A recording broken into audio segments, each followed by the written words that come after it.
বাইদেউ আপোনালোকৰ ইয়ালৈ আহি ভাল লাগিছে গ্ৰাহকক ইমান ধুনীয়াকৈ আপ্যায়ন কৰিছে কলপাতেদি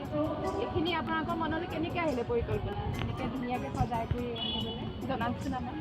আচলতে আমি নগাঁও ভোগালী উৎসৱৰ কাৰণে আমি এখন ইয়াতে দোকান দিলোঁ দোকানখন দিওঁতে আমি ভাবিছোঁ নগাঁও পৌৰসভা সৃষ্টি ৱেষ্ট মেনেজমেণ্টৰ ওপৰত আমি এখন দোকান দিছোঁ এই দোকানখনৰ আচল উদ্দেশ্যটো হৈছে কি আমি যাতে আপ্যায়নো কৰিব পাৰোঁ আৰু জিৰ' ৱেষ্ট হিচাপে আমি কামখিনি কৰিব পাৰোঁ আমি ইয়াতে ব্যৱহাৰ কৰিছোঁ গ্ৰাহকক দিবৰ কাৰণে আপোনাৰ কলপাত আৰু কাগজৰ প্লেট আৰু যাতে ইয়াৰ পৰা কোনো ধৰণৰ প্ৰদূষণ নহয় আৰু মাটিৰ কাপ ব্যৱহাৰ কৰিছোঁ যাতে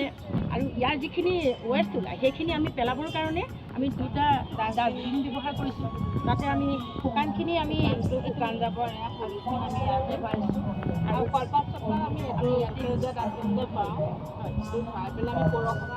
পৌৰসভাৰ গাড়ীত আমি দি দিওঁ যাতে তেওঁলোকে লৈ যায় আমি য'তে ত'তে আমি নেপেলাওঁ আৰু ইয়াৰ উদ্দেশ্য হৈছে কি ইয়াত যাতে আমি সকলো ধৰণৰ যিখিনি আমাৰ জিৰ' ৱেষ্ট যাতে কৰিব পাৰোঁ তাৰে আমাৰ উদ্দেশ্যটো